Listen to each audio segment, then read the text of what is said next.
one of his business partners meets me for lunch one day and tells me that he had put a hit out on my life to kill me. Good news was, whoever he hired didn't do a good job, so I'm still here. What's your advice on like mixing that, family and business? If I had to do it all over again, I don't think I would involve family or friends in business. Again, no one cares. The only person that cares about you is you. And no one gives a shit about you. No one cares. In my entire life, I think I know maybe 3 people that could pick up the phone. I think about that. As old as I am, I have 3. That's not a lot. If you can dream it, you can do it. I always say to them, I say, some 16-year-old kid can get rich on the internet, so can we. You don't have to be a genius to do it. If you're not growing, you're dying.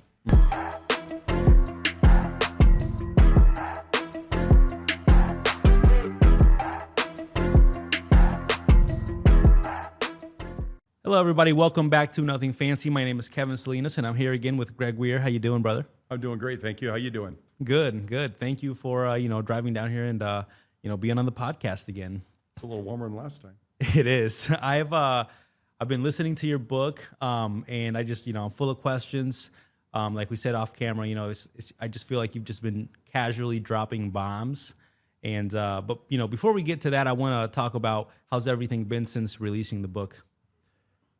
Things are good. We got off to a very hot start. It was our main priority at that time back, and really it was released March 17th, so about a month before the release. We got involved in the pre-releases and did a bunch of podcasts, and I had a chance to tour the country per se. I went to like New York and Las Vegas and some other cities. But what I learned in the process is people that do podcasts are taking advantage of people. So as fast as my life moves, I didn't realize some of the dollars that we were spending to actually go on a podcast, excluding travel and hotels and stuff, just to get on the podcast. It was costing money. Yeah. And all the while I approved it, I learned quickly, so anybody that really has a great story or a great business venture, they really can't go out and tell it because they can't afford to go on a podcast. Right. Some of these guys, I call them shysters. And so I kind of quit doing them. I came back to you because you're my first one. Yeah. And you didn't charge me a quarter. It was a good conversation. It was a good time. And so you always remember, you never forget where you come from is one of my mottos. Yep. So someone called a couple months ago. I was like, yeah, I'll go there. But for the most part, I stay away from them unless it fits within my vocabulary. Then I thought, well, how do you change? How do you change what goes on out there? I thought, well, I'll do it myself. I mean, I never dreamed of doing a podcast or be a podcaster or host one, but make a long story short, a couple months ago, we made the decision to build out a suite in Livonia, Michigan, and turn it into a podcast studio. I replicated the one in New York. I went on the iHeart channel, and then there they had like 15 different radio stations, and this particular studio was sizable and had fancy mics and the fancy cameras, and I was kind of impressed. I thought, well, I'll just like to duplicate success and not try to change it. So I kind of took that motto and that picture, I recasted it and made my own podcast. It's about 1,200 square foot of space with hosts up to 7 people or 6 plus the host, with pretty tables and chairs and cameras and crazy stuff. So we're going to do something unique instead of, because as you know, people reach out to every single day. Right. I call them whack jobs, whatever. Some are legit. So we're going to start an application process in a couple of weeks where, break it down, tell us your story. What can we do to help you? Right. They really do want to help people because if you have something, if you have a great story you want to share and get it out there, right, come see us. We'll get it out there for you. You have a product or a business ideal or something you want to promote, I want to help you, but I'll never charge. Yep. I want to do it in person. If you can't afford to get to Michigan and see me, I'll get you there. And that's kind of the motto. And I just it doesn't make any sense to me to have a person come see you to promote their business, right, that builds them subscribers. They get watch time. If they're monetizing, then they're making money off of you and you're paying them. And they call it engineering, whatever they want to call it. But the truth of the matter is, I do have a director and an engineer and stuff for another project we'll talk about. But it's not that complicated to put a podcast on. So I think they're all full of shit. So if I have anything I can change the way the podcast world is being done. Like get reputable people like yourself to do business and help people and get their story out there. Exactly. And I think that's a story. And then we rely on ourselves for advertiser and brand sponsors. That's our job as salespeople to get those people on board to pay for our programs and stuff like that. That's kind of the plan. and maybe I'll be able to show some shysters out, because there's a lot of shysters out there. Exactly. Yeah. And I feel like, and now that I'm more into like the podcast space, like I'm seeing the behind the scenes, and there's definitely a growing audience in the podcast space. And with just the stories that I've heard in your book, the people that you know have met, I'm sure you're going to have lots of guests that are going to come in and tell some crazy stories. The so your goal is to essentially bring people in and have them just tell their story, so that people can learn from their lessons, essentially. Yeah, but again, we all talk to people that have stories. It's got to be something that, first of all, it's interesting, that someone can tune in and listen. But I always compare it to Shark Tank. I'm a big Shark Tank fan. Yeah. And there's so many people go on there with good ideas. Anything behind the scenes, the decisions already made before you and I see it. Right. But these people have they lack exposure. That's what they lack. Yep. If they had exposure, sure, money too. But maybe if we get a big enough audience, that if you're out there, you have a product to sell or a service, then someone sees it and the back end calls them, picks up the phone and calls them, or anything like that. That could be, that's real. I had the opportunity, we can talk about in a minute. Because of my book, I got a big opportunity. Yep. That's kind of where I got it from. So then I thought, well, I'm an entrepreneur myself. So worst case, maybe I'm interested. Maybe somebody's got a product or service that I want to do with them. Right. If it makes sense, I'll do it. Because what does people lack first and foremost? Money. And they don't have structure. They don't understand how business works. We can all open a company up, great. But there's a way to run a business. There's ways to stay within budget. Does it make sense? Is the margins good enough? All those questions that they don't know because they don't know business. So maybe along the way we can help them, teach them, educate them. Anything we do to help people. My entire career has always spent helping people. That's first and foremost, because if you don't get a little bit of help, you can't get it done. You can't be successful. Someone has to help you. Exactly. Yeah, no, and how have things been? What's the feedback you've gotten after releasing your book? Great, actually. The first probably 45 days, I think we sold 3,400 copies with very little effort. And then another, probably doubled that again, another 34 days. We had a book release party back in early May. That went really well. Went really well, better than expected. But it's just, it's like anything. I don't think anybody writes a book to make money. Right. I think it's very similar to it's like a written podcast. Yeah. You write a book to tell your stories, and you never know. I mean, I could turn it into a movie series. I was talking to my director yesterday. I hired for this series I'm going to do. We're talking about maybe in 3 or 4 years, I'll turn the book into a series. It'd be a great script that you do yourself. You don't need Hollywood. You don't need anybody to do it for you. You can do it yourself. And then you just buy the TV time and promote it, and again, sell your brand or get brand sponsors, and then get advertisers to pay for it. Right. But you got to start somewhere. So none of that was in the picture back a year ago or 2 years. I was writing the book. It was just done as I wanted to tell a story. It's just there's so many ways that I guess Amazon's the biggest seller of everything nowadays, but there's no money to be made there. They take advantage of people. Again, from day one, I never wrote a book to make money. But it's a very slow process. If you do, you're in trouble, because when you're all said and done, they may sell for $15. You might clear $3 unless you give your publishing away. If you give your publishing away, you can make triple that. Well, I don't want to do that because I don't know what the future holds. Right. So you get held hostage again by the big boys who take your money, and they do their product and they sell what they sell. So, but that's the only way to sell books. I sell them on my website. But the problem is, Amazon can put it on sale today for $8.97. I have no control over it. Yeah. On my website's $14. Well, you're not going to piss away $6. So you're going to order off Amazon. I make my $2.20 now. Yeah. And my website goes dead because I can't compete with them, because I got to buy them off Ingo, a brand or whatever they're called. And I buy them off of them for $9. So I listened to it on the audiobook app on the iPhone. Do you get any money from that? Like, is it like what, 20 cents to 50 cents? No, a little more than that, actually. That's the most profitable version. Really? Yeah. They sell the Audible. Because I didn't it's just, you just go in there and listen to it. Then you must have a subscription. Yeah, with that's the why. audiobook. Yeah, so on that, you get about $1.20 because you're a subscriber. So if you Okay. go and you buy it, you just have one book and you go push, and you pay the $24, whatever the number is. Yeah. You get like $7. Oh, nice. But most people have a subscription because you go on there, it says this book $0 if you subscribe for $24. Yeah. So your deal when you sign your life away is you get $1.20. So I made $1.20 off you. So it's such a scam, but they control the market. Yeah. So you quickly realize I'm selling books is great.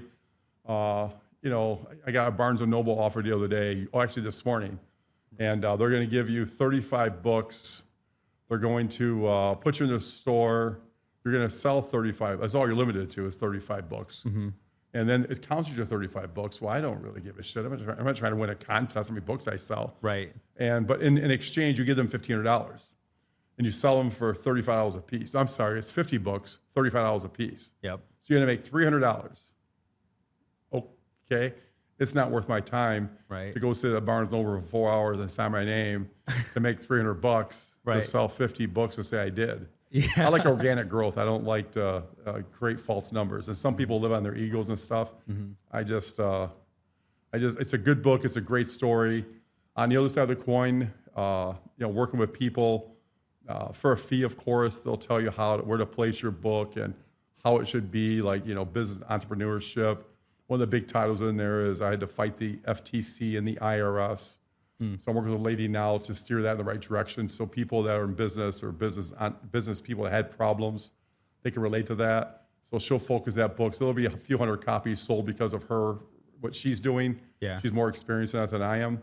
But again, no matter what you do, you're not going to get rich writing a book. Right. So the only way to do it, there's the exception of everything. It's like a rock band. You can always blow it up, I guess. Yeah. But if you think you're going to, it probably will, maybe by accident. Maybe I'll just, a year from now, maybe I have 2 million copies sold. I don't know.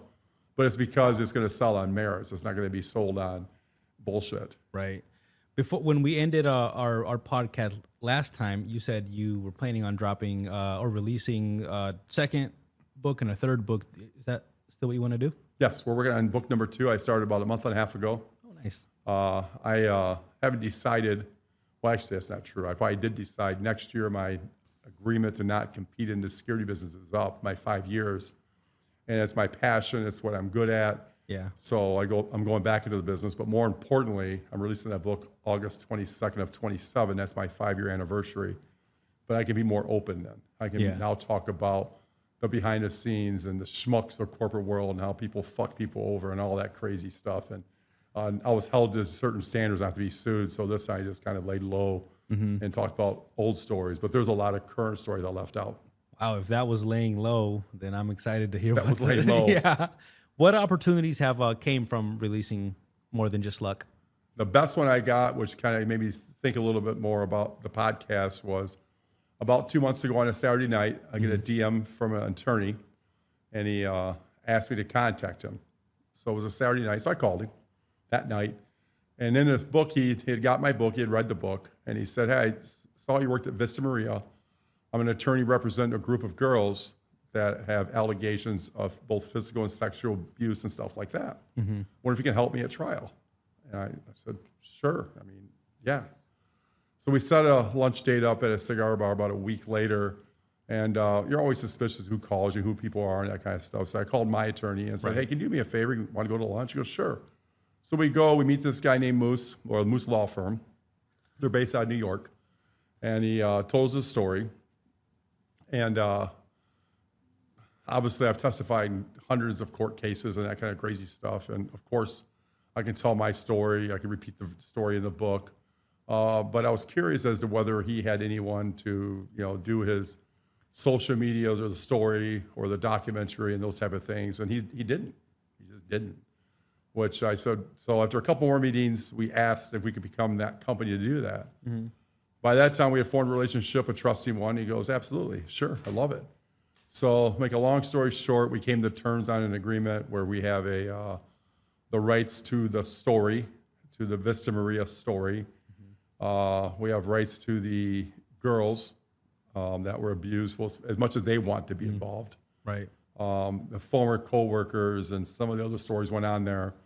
And then from there, we're going to shoot, it's going to be called Voices Unmuted. Should debut probably in about 2 weeks. We'll call it probably around July 1st. Yeah. And so The ideal behind that is just getting the story back out there. It's actually a sick story. We held our first benefit back in middle of May, where there was about 70 total people. Maybe 20 of those were the girls that were victims of the abuse.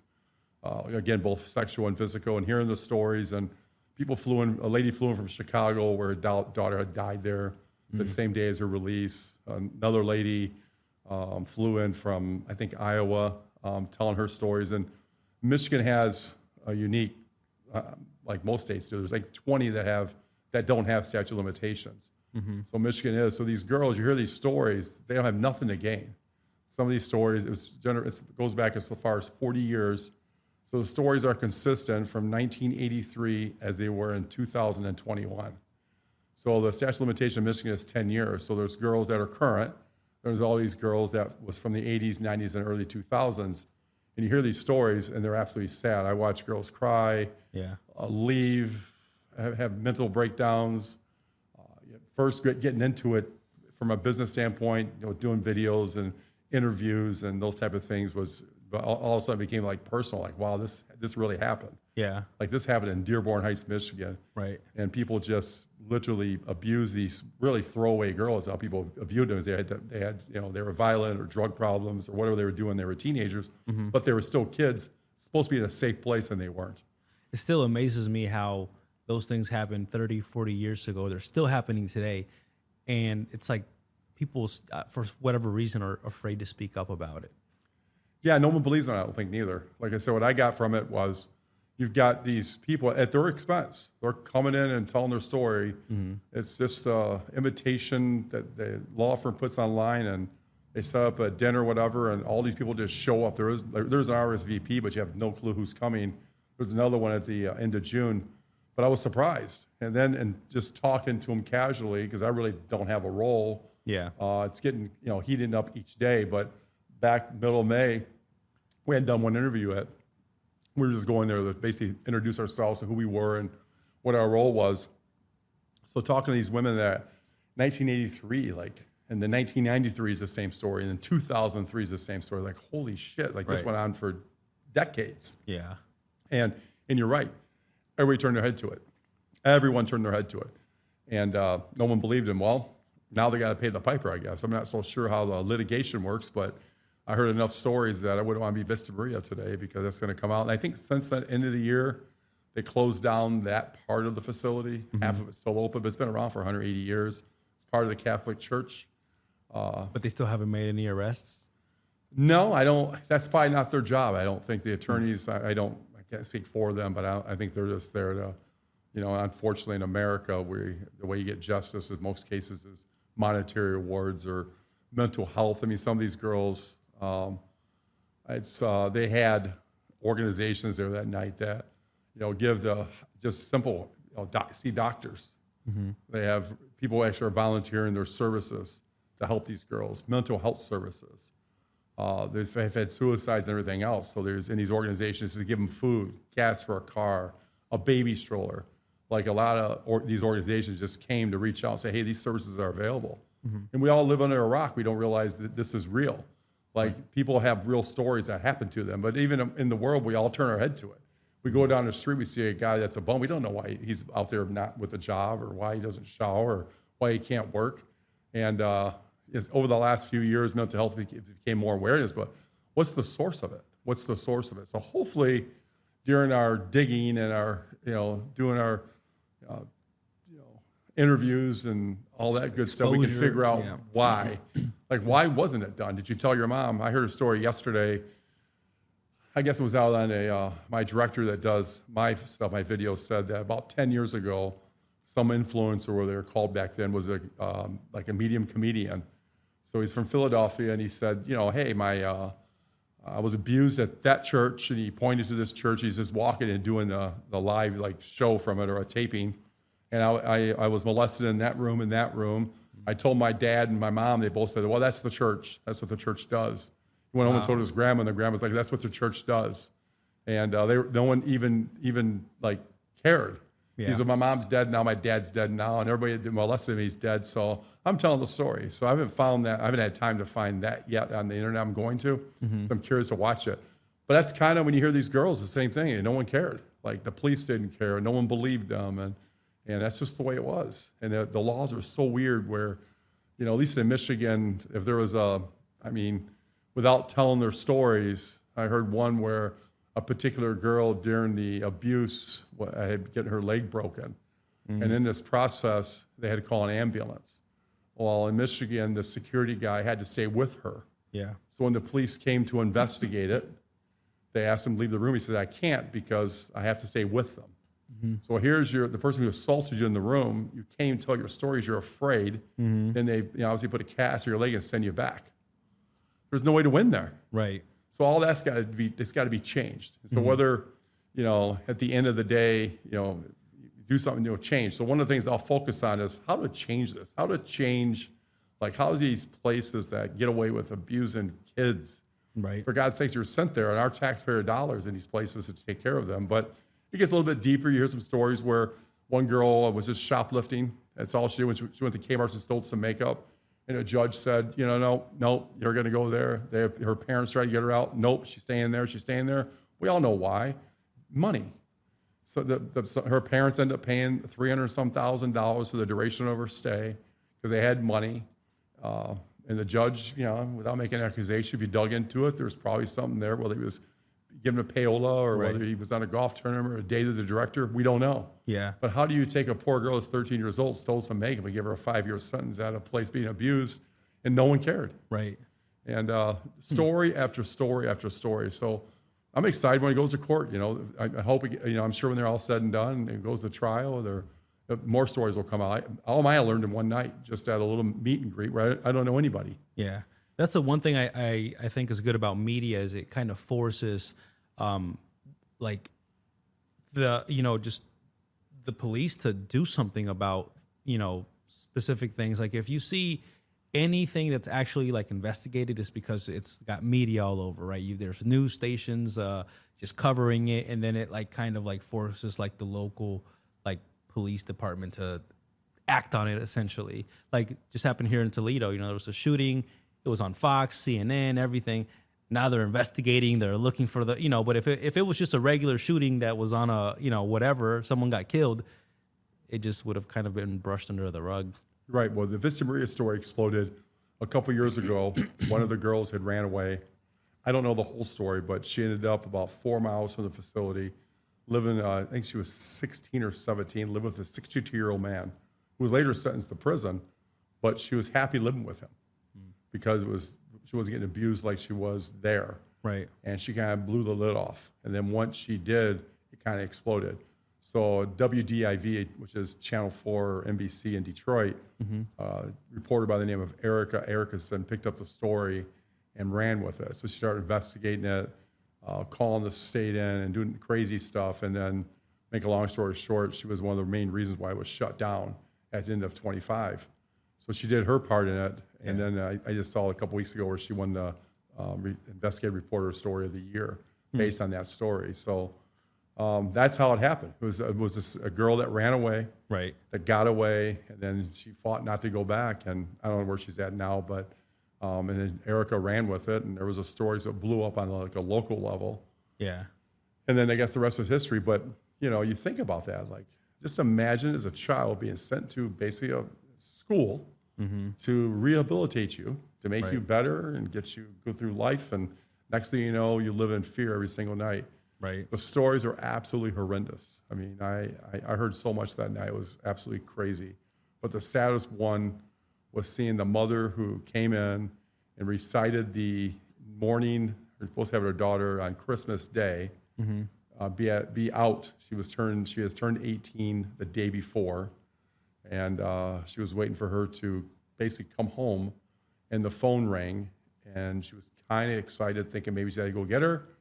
Or bad news, it was a detective saying, "I'm sorry, your daughter's deceased." Man. Like, wow. And and she went on to tell you she wasn't the best mother. It wasn't like she was trying to make herself look better. She knew she made mistakes. She admitted to them. Right. Half of life is accountability. And she stayed close to her, and the daughter had told her a couple nights before, you know, I got a lot of stuff to tell you. I don't want to talk on these phones. Yeah. Where do you hope this documentary goes? What I hope it happens is, you know, this sounds kind of cringy. Unfortunately, in business, we do things for money. That's what we do. We do things to win and do money. So I hope that from a national level, like a Paramount or a Netflix, or somebody picks it up. I'll hire the proper staff. I was able to hire a director that's got some national experience with television shows and an engineer and people like that can put it on that professional level. And we're just going to tell the story. And if we aren't successful selling it, that's okay. Right. We'll sell it. We'll just do it ourselves on the internet and then market and brand it ourselves and hopefully get sponsors to get the story out there. I think it's important. I don't think it's a story that, we'll see how big it goes in the court system. That part I don't control. Right. The bigger the court case, like the Michigan State, the gymnast, if you remember that one a few years ago, Larry Nasser, that story blew up nationally, internationally. Yeah. And I haven't seen anything on TV yet about that. There probably might be. I haven't seen it. But that story blew up big time. And those girls took it to Washington, D.C. There was like 300 of them or something like that. And I hope it goes at that level for their sake. But for our sake, we'll be beside them doing the filming and all that. So that's the fun part about it. We have the exclusive rights to it, so it's our story as much as we can. I mean, obviously, that's with the law firm and the participating girls and those type of things. So, how surprised were you? Speaking about the Larry Nasser thing, how surprised were you about like that whole thing when it first came out? That wasn't too long ago, right? What, 21? Yeah, it was that long ago. Yeah, it was like 4 years old. I'm very surprised. I mean, think about it. Here's a doctor. Right. Parents are with their children, but they're gymnasts, and they all. I mean, as a parent raising kids myself, and you always want your kids to be the next Babe Ruth or the next Olympian champion. Yeah. And this doctor manipulated the parents. If you look at the stories, he basically took them into a room and told the mom, "Wait out here." She's like, "Okay," but the mom's 5 feet away. Right. And he did his perverted things. He got what he deserved, though. He's going to die in prison, which is a good place for him. Exactly. So hopefully he meets his friends in there. They're doing the same thing to him. Speaking of, now that we're talking about like sexual assault and stuff, one of the crazy stories that I thought was in your book was what was going on with, you'll have to remind me, but I think it was a guy, you went to his house. He said he was feeling off after like a physical therapist. I mean, a little bit more. You know who I'm talking about. Yeah, right? What was his name? We called him Buford. We don't remember his name. Okay. So we just did a video a couple weeks ago on my YouTube channel about that story. So what I'm doing now is I'm playing part of the book through different videos because we kind of got in this Vista Maria kick. So we didn't really have a lot to. So we'll talk about the book, right? So his story was you're correct. Yeah. I was a young investigator at the time. I was brought into this really because it was Coldwater, Michigan.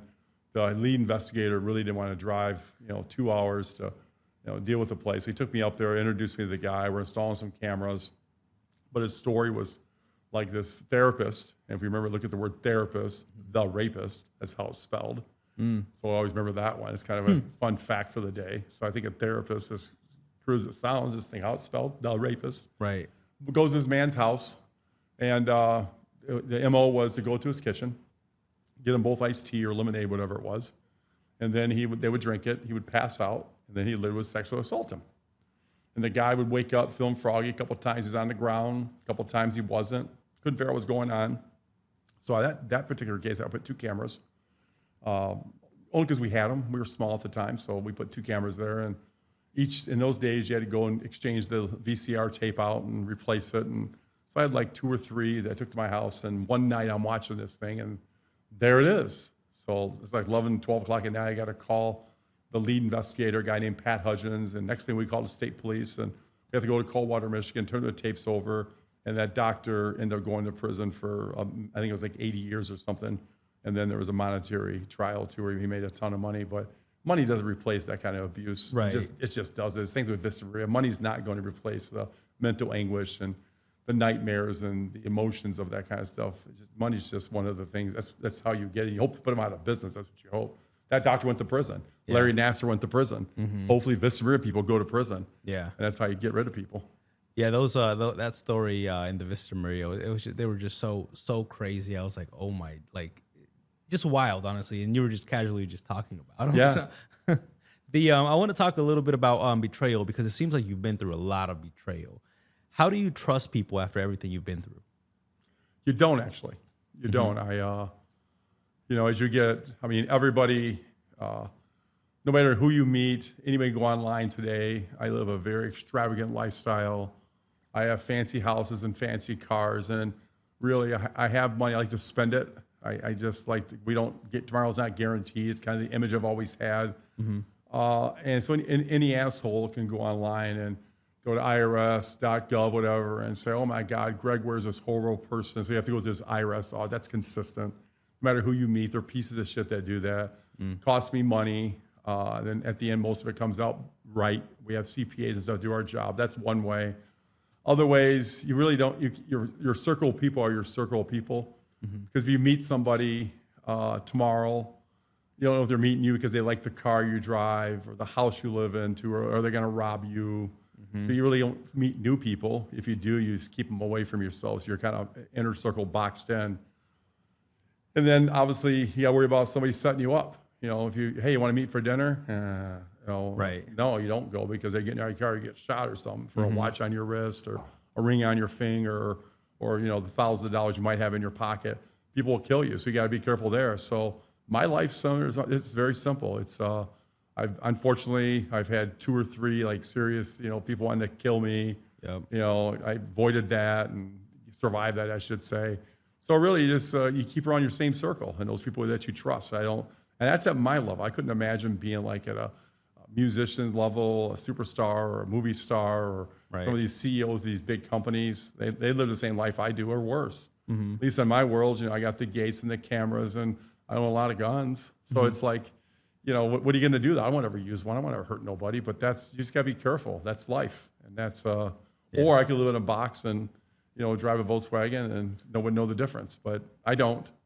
I put myself out there, but I always travel in entourage for the most part. I always got, surround myself with 2 or 3 or 4 people. I'm rarely alone, and What's the biggest thing that you think betrayal, like what's the biggest betrayal that actually made you stronger? The biggest betrayal, probably, from a business standpoint, we had a partner, and I always say partners suck. But he, at that time, early on in our entrepreneurship careers, he had started dating his secretary, and he divorced his wife, and he was stealing the company money to buy his girlfriend cars, exotic vacations, watches, rings, all that crazy stuff. So from a business standpoint, it was that guy. That's like, you can't trust somebody with a checkbook per se. I was fortunate enough in my life to grow up with a partner that we sold the guard company with. We were very good to each other. He controlled 99% of the cash, very ethical, very honest man. But early on, I learned that. So I was very fortunate to have somebody that trusting, that liking in my life. We were like brothers. But that's the business part. The other part of it is, I call it the jet ski story. That's the time my family was invited out to the Cumberland Lake in Kentucky. I was with the kids, set up. Everybody falls off a jet ski. I get out there, and this maniac he came to kill me. He ran me over. I just turned my neck at the right time and didn't get killed. I saw his face. I saw his smile. I saw a smirk. That's it. That's what people wanted. He wanted to kill me. So that's, then there's the Florida story where my gut said change hotel rooms. I did. Come back the next day, place was beat up, ransacked. Yeah. That's after the gun incident. That was another partner that set my partner that I ended up being long-term with some stolen guns. I think he was going to use those guns to murder me, and then he would blame Matthew, who had been the guy. That was his intent. Because we decided to switch hotels after we've been down there 30 times while we had a company down in Florida. So when you know someone's like out going for your life, how do you not like retaliate knowing that you have that power too? Laws. I don't want to go to jail. It's not like, it is what it is. Right. I mean, you live right. I mean, that's always say you try to do things right. There was times in my life anyhow, everything wasn't perfect. I mean, there was times that, I was audited by the IRS and I had issues. I went through that with them.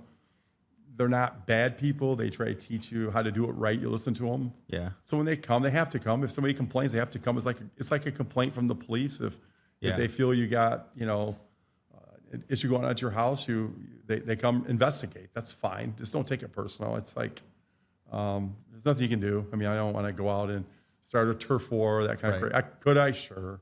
It's not worth it. It's like, whatever. What are you going to do?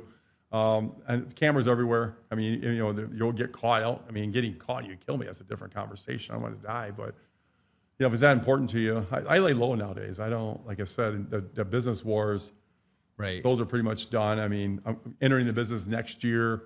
I'll enter the business with no enemies. I don't have any enemies. The business maybe I sold a few years ago might blow up, and maybe I'll get some of that business back. But they're big corporate America. They're not worried about Greg. My ego's not that large that where they're going to worry about me. Sure, I don't want to.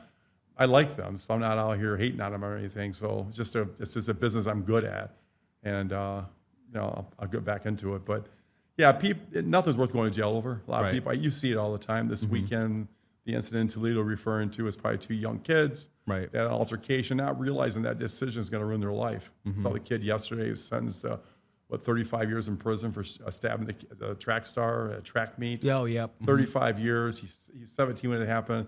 His life's over. He ruined it over an ego, really, like a turf. Like we're all smarter than that. But that's what kids do nowadays. I guess maybe old people do it too. I don't know, but it's not my game. I feel like that would just take a lot of self-control, knowing someone, for example, the jet ski incident, literally tried to run you over and kill you, and I guess, what goes through your head after that? You know what I mean? What goes through your head? Like, how do you, because that was your partner, right? That's correct. And it's like, you got to restructure your whole damn life at that point, right? Kind of like your business, and then maybe they knew where you lived, and your satisfaction is the outcome. The outcome is the guy wasn't as good as me. I was in his way of being successful in that industry. So my answer, fire him.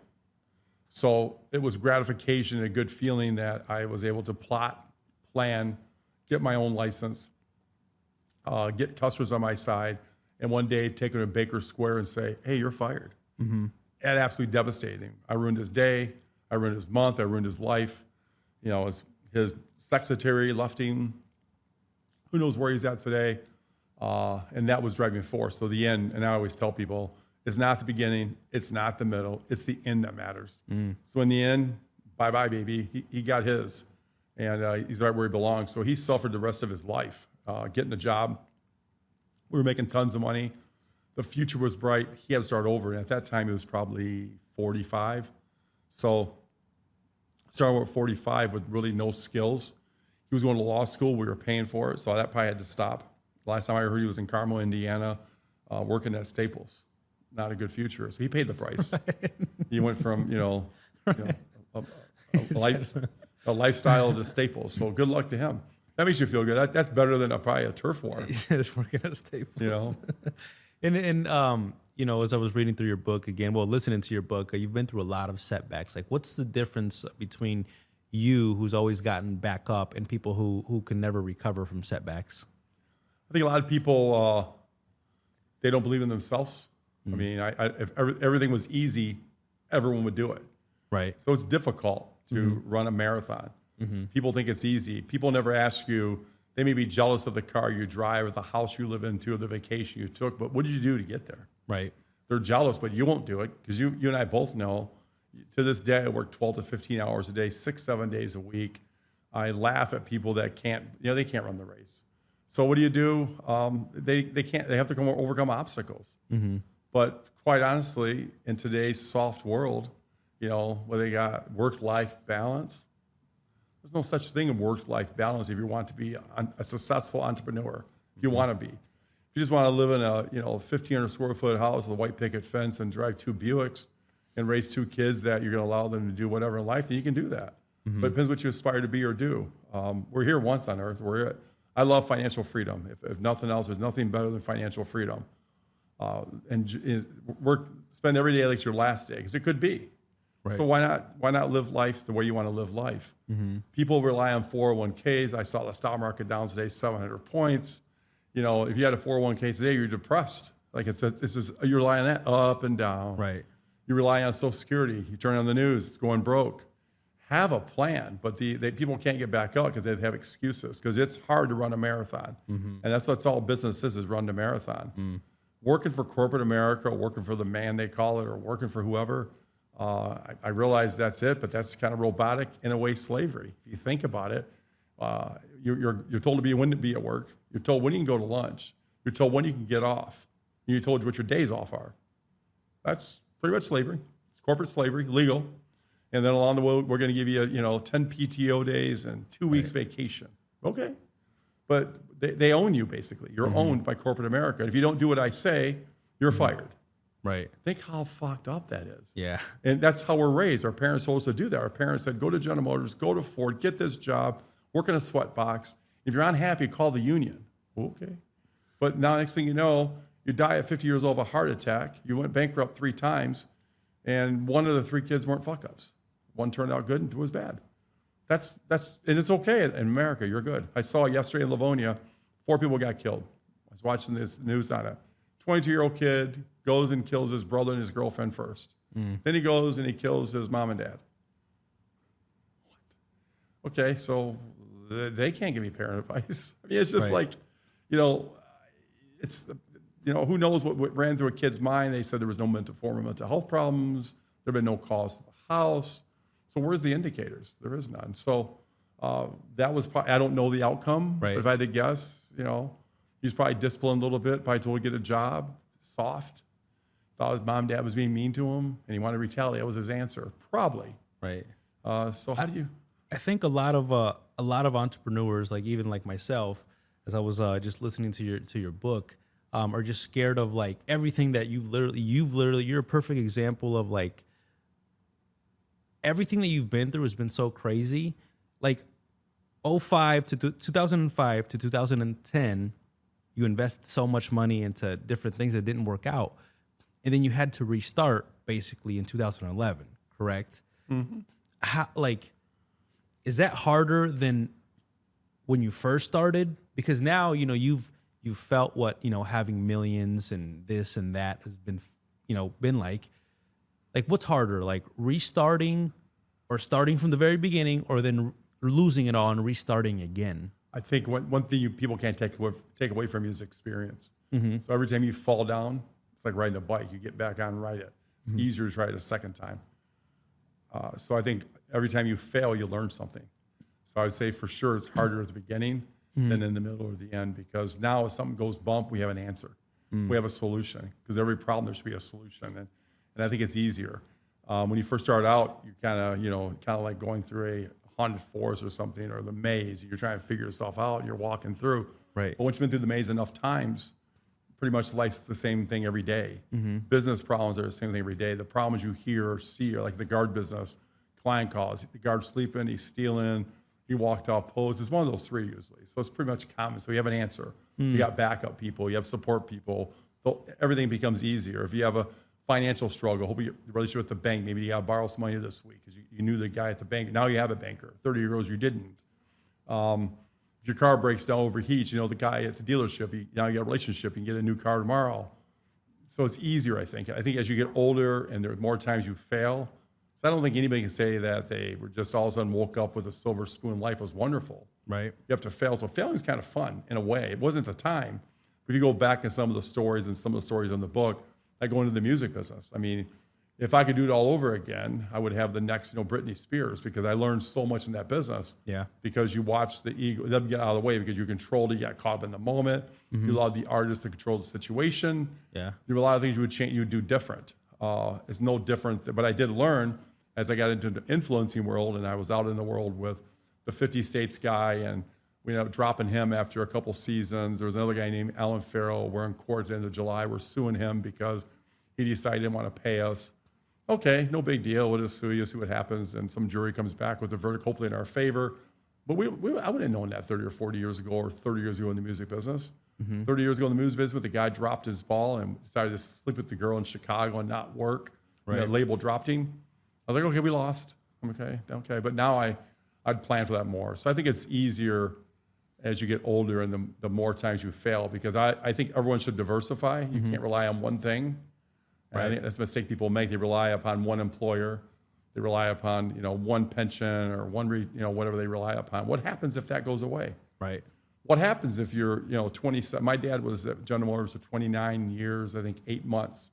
He never got his 30 years and he died. So my mom literally in one day lost her medical, no pension, and any plan she had was out the window. So because he didn't diversify. My dad was one-sided. He loved General Motors. That was the job. He started working when he was 17 years old, blah, blah, blah. And didn't work out as planned. So he didn't plan for my mom to struggle and have to go get a job for medical insurance. That crazy. He would never would have dreamed of that, but that's what happened.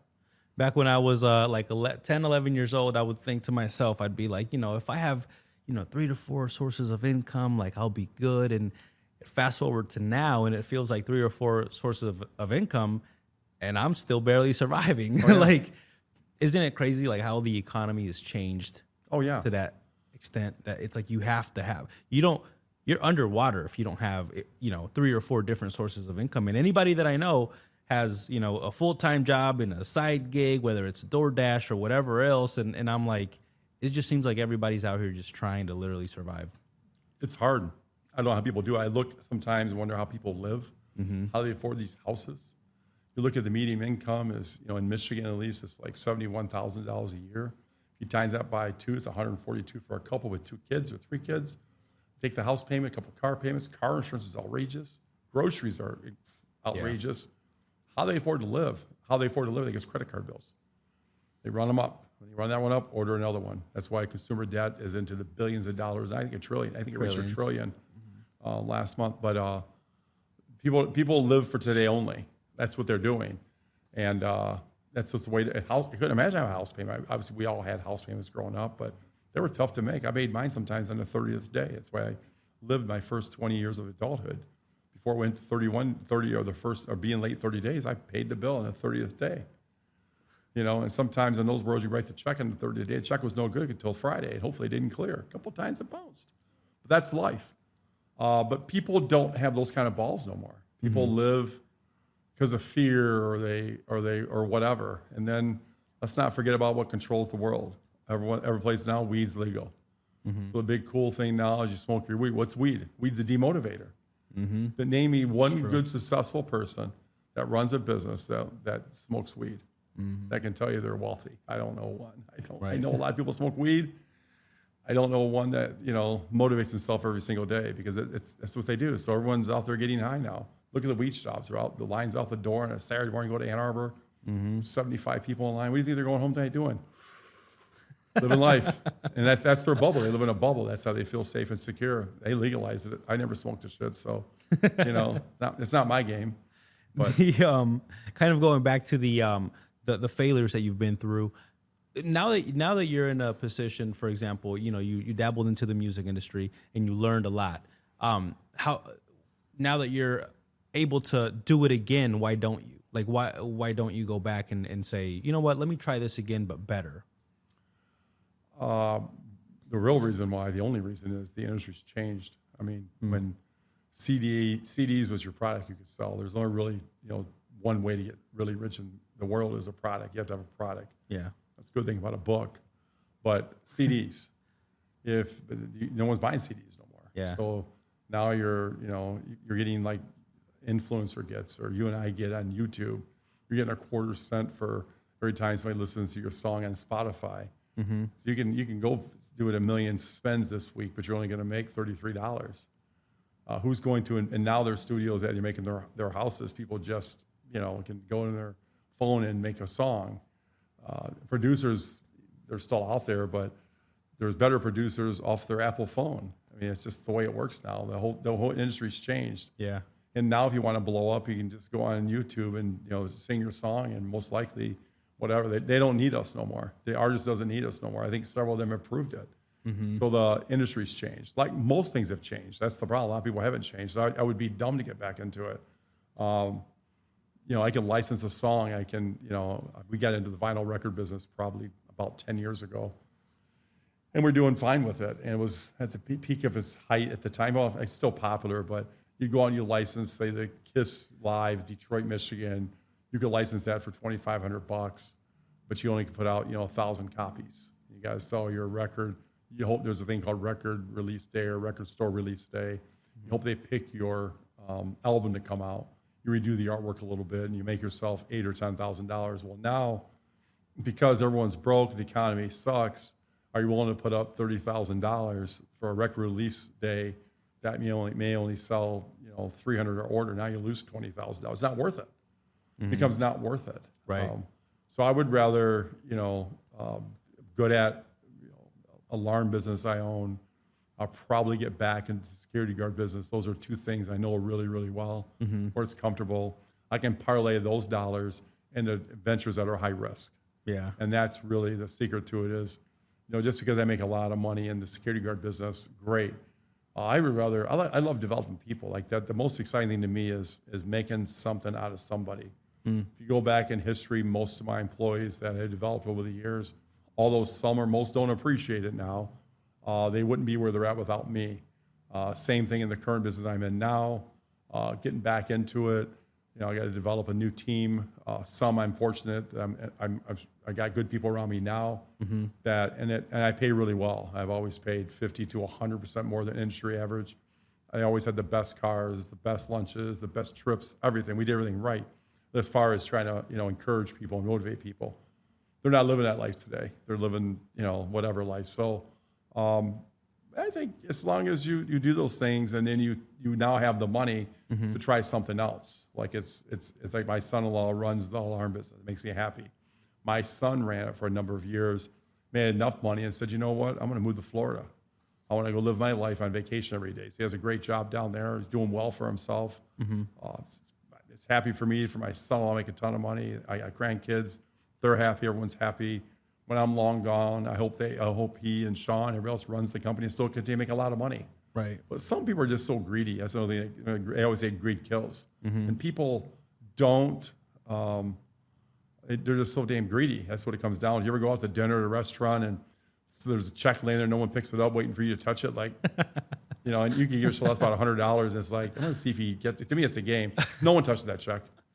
It's like, okay, I'll buy. It's kind of funny. Or I got a great friend of mine that owns Lagarda Security, and she's awesome. And we'll be out the casino or something, and there'll be 5 people around us, and they're all ordered drinks, and the bill's coming, and it's either her or I. She's in her purse or on my wallet because no one's buying those 5 drinks, even though they ordered them. Like, because we have money, we're expected to buy. Buy your own fucking drink, but whatever. And I don't really employ that many people anymore. That was when I was in my guard days. I didn't care because people made me money. I bought dinners, all that good stuff. But people just don't change. They live for today and they have very low expectations. Where I always say anything's possible, and that's advice I'd give anybody. If you can dream it, you can do it. Because my biggest argument I make with Tony, who's obviously to my left here, taking pictures, I always say to him, I say, some 16-year-old kid can get rich on the internet, so can we. Right. It isn't smart. You don't have to be a genius to do it. Let's just have continuous growth. If you're not growing, you're dying.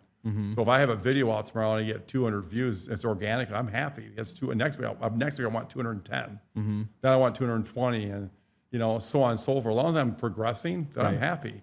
And then we got to figure out ways to get it maybe to 250 and 300 and 3,000 and 300,000.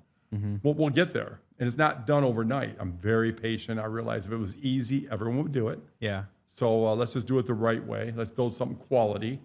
Let's be true to ourselves and true to our words. And let's be interesting. Let's make sure we're going to talk about something fun, exciting. Right. Tell a story, that kind of stuff. What you're doing, same thing you're doing. You're doing the exact same thing. That's why I'll say to you I first met you, you're impressive. You're very patient.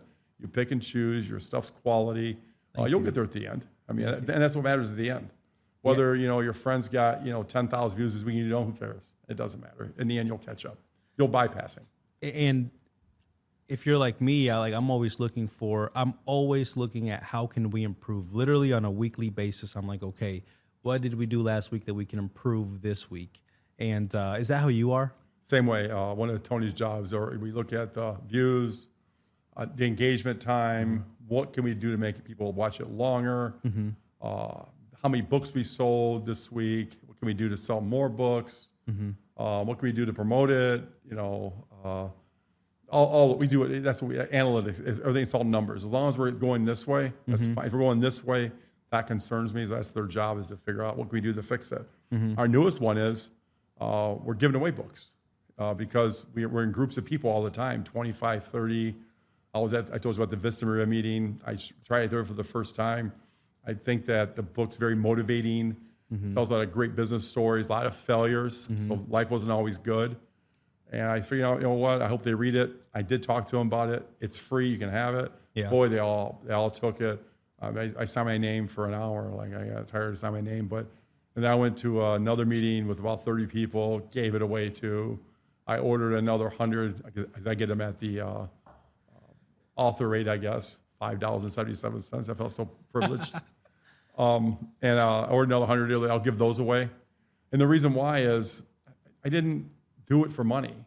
I did it to educate people. Right. If you take the time and you listen, you read, you'll learn. You'll find out it wasn't always rosy. Exactly. It just wasn't. We had to take some chances. Yeah. You know, being young and dumb, making some mistakes. I did it all. I don't judge anybody. No one can be perfect. And that's why I'm excited about a podcast studio, because I want to bring people in that maybe I can help them. Because, you know, I guess I made it. Let's say some really bad things happened to me. I made it. So I'll probably make the end of my life where not a lot of stress financially. But what does that mean? Nothing. So you got a pretty house. So what? But if you can help people, that's where it's at. Exactly. And because you'll pass it on. The biggest thing you can pass on is a legacy, is helping others, because you live forever then. And then if you somehow or another build generational wealth, not just your own, but others, and you change and break that cycle, you live on forever. And that's really, when I wrote that book, that's what I did it for, was try to educate people. You know, here's some stories, here's some bizarre stories. Yeah. It's 100% true. There's no bullshit in it. It's not embellished. It's just the way it is. It was just conversation was written. I hired a great author, even on the audio version, I hired a great producer. We just talked and read it. But if people read it, you'll read the stories in there. It can be motivating. And when you fall down, it'll tell you how to get back up. Exactly. Do I know it all? No. Remember, I'm uneducated. I barely got through high school. So I don't have what's a 4-year degree anyhow? Do I look at while you're in school for 4 years, I was making money. Right. I was falling down, skin of my knee, learning something. You were getting pampered. So That's what I like about your book, is that it doesn't highlight anybody like will say, oh, you know, business is, you know, whatever. Your book, your story highlights like that it's not all fun and roses, you know. And one of like the biggest things that I'm also taking away from it is, you know, like just like, for example, the lawsuits that you've been through, right? And you said in your book, you know, more money and more problems, and it kind of like, I don't want to say normalizes, but it just kind of like a younger entrepreneur will read that book or listen to it and be like, you know what, this shit happens in business. But like you said, if you pay attention, you talk about how you can overcome those things. You know what I mean? What's very costly, I tell everybody, I got a great friend of mine that does very well in business. And my best piece of advice to him, I said, listen, man, lay low. Because when I encountered my IRS issue back in 2007, I wasn't right. It wasn't like they did anything wrong to me, because they didn't. I was doing business wrong. And again, self-educated, no excuse. Take accountability. I was wrong. Ignorance of the law is no excuse. Let me get through this.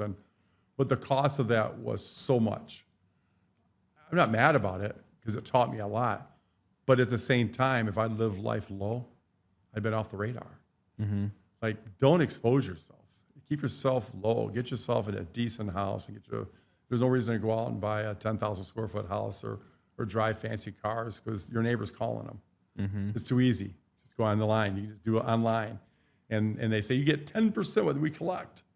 Well, it costs so much. You get caught in those investigations. It took me literally until 2022 to get out of complete debt with the IRS. I owed them that entire time. I was sending them checks of $10,000, $20,000, $30,000 a month. Interest rate was 7%. The penalties were outrageous. Don't feel sorry for me. It's the law. So it wasn't like they didn't do anything harm to me. That's the law. Right. And I got myself in that mess. If I would have fell down and never got back up, I would have been destroyed.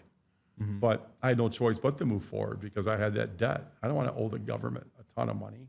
I mean, I just don't want to. And the attorney bills were absolutely incredible. And that's just a horse system. They're all going to say, oh, we can help you. We can fix you. We'll get you 10 cents on the dollar. It's all bullshit. That's all. You're paying the IRS. They're not going to play games with you. You're paying them. And you're paying your CPAs. All those people are taking your money. And you think you're going to have a good outcome. No, the outcome's the outcome. The tax owed is the tax owed. There's no deals. That's not how it works. And I see the commercials on TV and the radio commercials and all that. That's all bullshit. But, you have to live it to learn it. So, I thought it's no big deal. I get 10 cents. No, I got nothing. So then does it even matter to get like the top of the top lawyer or like? It does not. No. I had the top of the top lawyers. No, you follow the rules. Yeah. You follow the rules. And they're suspicious as they should be. Any investigator, that's their job. And there's always questionable expenses and those type of those things. That's what they do for a living. And if you make a mistake, you pay the piper. That's what you do.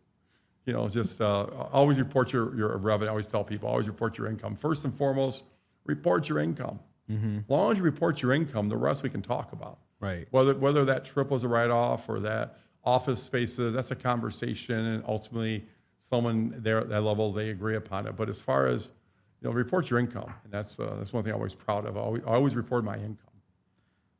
I wanna talk a little bit about your brother, your relationship with your brother. For those who haven't read the book yet, can you elaborate a little bit on your relationship with your brother? Yeah, I'll start from the beginning. Growing up, he was 5 years older than I was. So not much relationship because of the age difference. When I was 10, 11 years old, he was 16. So he was driving a car, crazy guy, drinking, having a good time. Got out of high school. He didn't attend college, met a guy early on, got him into the painting business. They did really well for themselves. They owned a union painting company, painted all the apartments and student housing at University of Michigan. Did really well. He found the fast life very quickly, got into cocaine and drinking and women, a crazy lifestyle. In a matter of a few short years, he lost it all, ended up in prison. I think he larceny by conversion. He took some lady's money for a roof and didn't do the job, and she prosecuted him. While he's in prison, phone calls. My mom and I go up visit him a couple times, and he gets out. He turned his life around for the most part. He quit drinking, and he was doing well for himself, and I got him into the security guard business.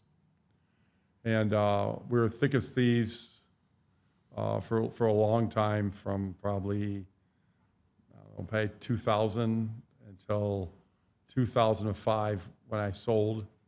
He had met a woman that wasn't a big fan of me, and he married her, which is fine. And then when I sold, he was mad, and he's like, he was a subcontractor, one of the subcontractors for my company. And he's like, what am I supposed to do? I said, well, I carved out like 20 accounts for you that I didn't sell, so you can just build off of that, and I'll give you a hand as much as I can. Yeah.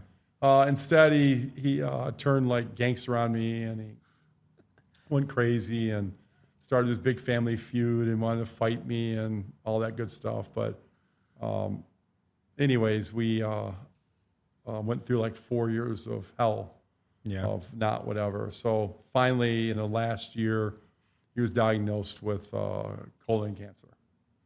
So the last year of his life, we got pretty close again, closer than I thought we were going to get.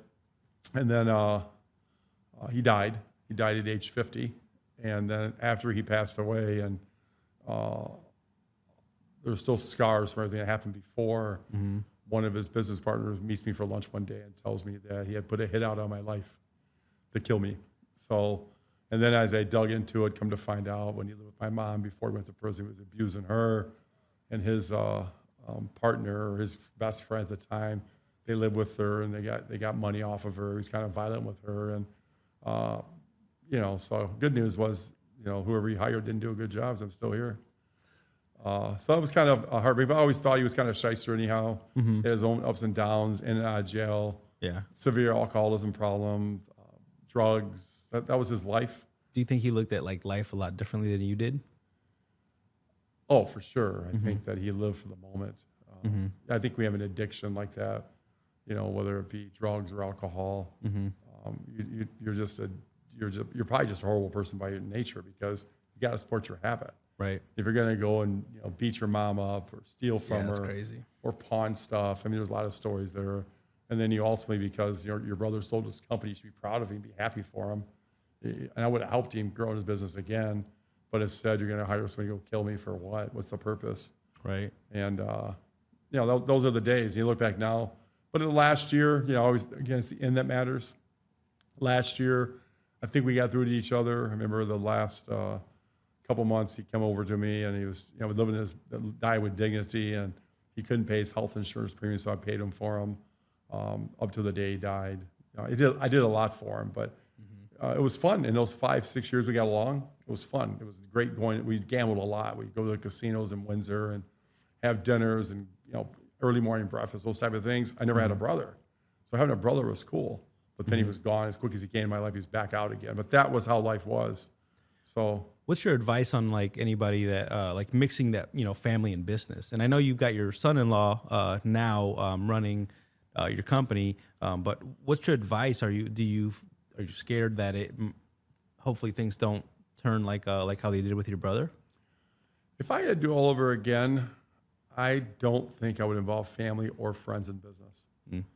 I don't think that it's good. It's not healthy, Right. because you got to adjust. You got to play politics. Yeah. I mean, I like to tell people the way it is. Like, if you step in shit, you stepped in shit. Yeah. And if you aren't good, just go away. But your hands are kind of tied, and you kind of have to tolerate things, and that inhibits growth. It inhibits the learn, because you're in the way. If you're taking that check or whatever you're doing, somebody that knows what they're doing could be taking that check. Right. But instead, you're now a teacher, and you really hate teaching. I got this story the other day by somebody in this room. He sends me a text. He goes, "I really, don't know what I'm doing." First thing I sent it back to him, and I said, "Well, in my life at one time, I didn't know what I was doing, but I figured it out. That would never be an excuse. I would never tell my boss I don't know what I'm doing, but I'll be up day and night, 7 days a week, 24 hours a day, figuring it out. I will absolutely be the best at what I do." And that's, to me, it was just an excuse, and I couldn't believe it was said. And I haven't talked to him about it yet, but I will, because anybody can learn anything. Like I'm uneducated. Like, what do I know, right? I talk a million miles an hour. I'm in 14 different directions, but the only advantage I have is that I have work ethic. So while you're sleeping, I'm working. Yeah. I figured it out. I also know the power of people. I know I have to motivate people, so I need relationships. So I have to be nice to people. It's a give and take in everything. If I can help you, I will, and vice versa. And people are like, "Oh, I worked all week. I'm tired." What do you mean? I work 7 days a week. I don't give a shit. I don't need to take my wife to dinner. It's not that important to me. I've heard that 10 times in the last year. I'm at dinner. That will never come out of my mouth. If I was at dinner, you would never know it. You would never know where I was at. Be like, yeah, yep, what do you need? Yep, I'm Johnny on the spot. But people do that. I don't know why. How do you motivate people when you feel unmotivated yourself? I don't ever feel unmotivated. You don't? No, I never feel unmotivated. No, I wake up every single day to win. I know what I'm doing next week. I have my life planned out. My days planned out. Do I always win? No, I don't always win, but I know I wake up to win. Some people wake up to lose. They're just negative, like, "Oh, I don't know what to do." Yeah, that's true. I always tell people, if you take, in a week, if you take you or me and you write down on a piece of paper what you really do, and you'll find out that, not you or I, but just take the average employee, they're making $30, $40, $50 an hour. If they're honest with themselves, they just write it down for a week, they'll find out they work about 10 hours a week. Because the other 15, 20, 30, they're just bitching, moaning to somebody, doing nothing productive. You're just putting your time in. You're just a body. You're just sitting there. Be productive. Yeah. Like, when I decided to go home tonight, I got a lot accomplished today. Yeah. And that's why I'm every day, single day, because the world will pass you by. How long? It's not about money anymore. It's about winning. If people just have I've always thought about winning. Winning is everything. Winning doesn't mean money. Winning just means if you want to get here at 4:00 today, you were on time. That's a win. Yeah. Earlier today, I thought maybe 15 minutes late. So I pulled up. I was on time. That's a win. How do you process when you're feeling overwhelmed? When I'm feeling what? Overwhelmed? It's weird. I don't feel overwhelmed because there's been so many things thrown at me. Yeah. Yeah, I mean, that's true. So you just don't. I can handle anything. It doesn't.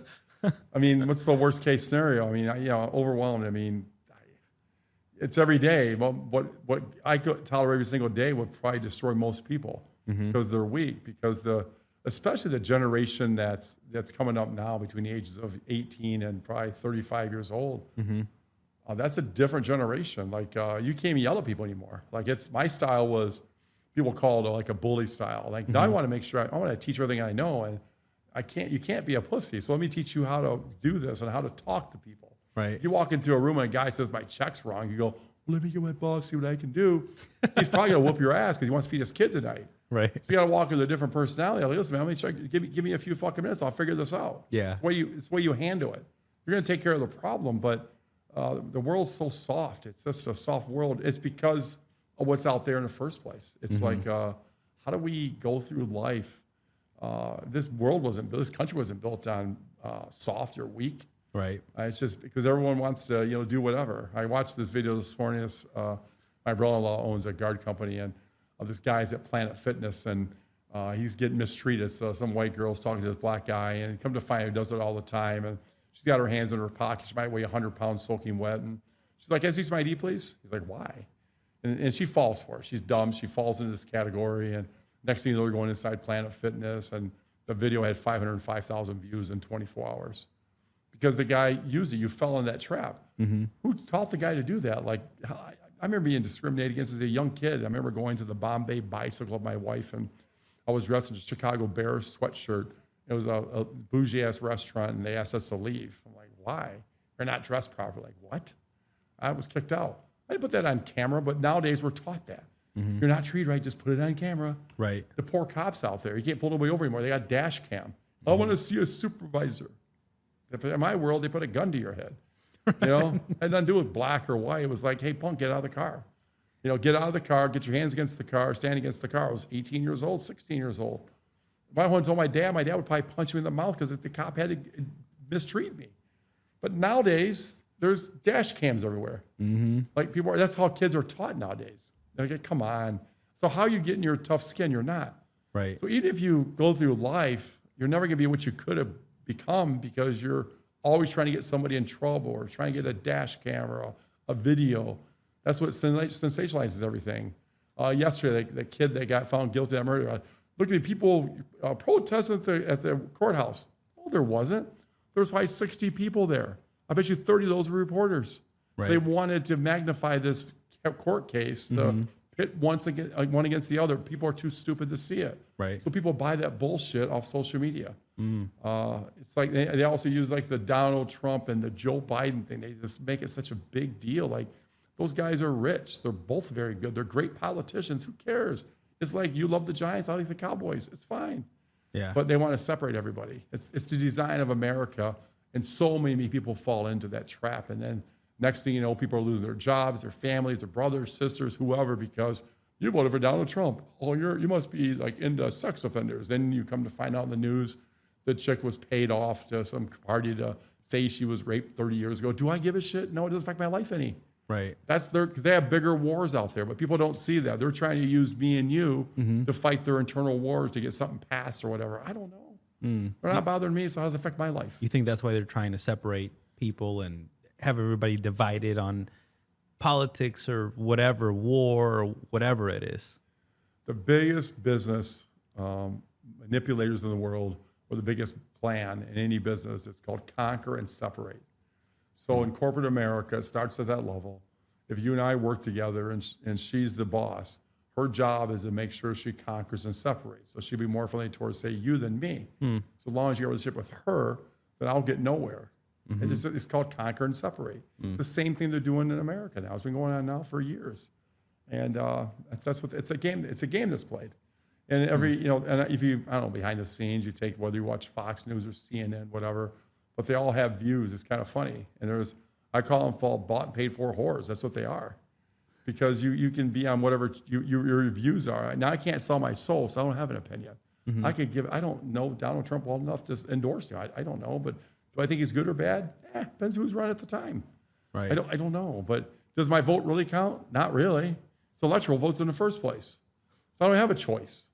So people are dumb for that, And then does California cheat? I don't know, probably. But do I care? No. Does it affect my life? I can't change it. Right. So I'm not going to ruin my reputation on what I think. You and I can talk about it all day here, but we're not trying to change how they do poll in California.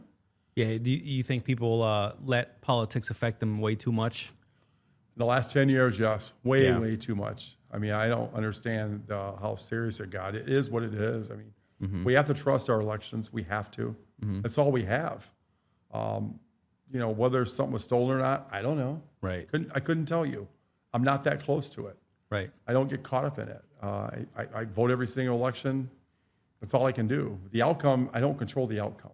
Yeah. And people get so caught up in it, like it's a Giants versus Cowboys. That rivalry. That's what you have. It's like, really? Is it that important?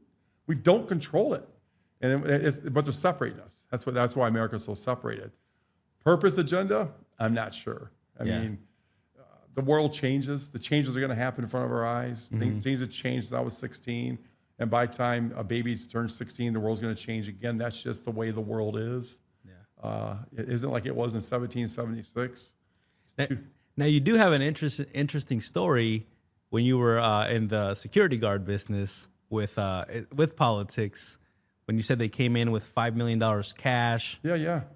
I thought that was a super interesting story. I was like, wow. That was a great story, but it's bigger than that if you think about it. That was just Detroit, Michigan. $5 million for transportation, for people to get to the polls, and these different organizations picked up in $25,000 increments in boxes.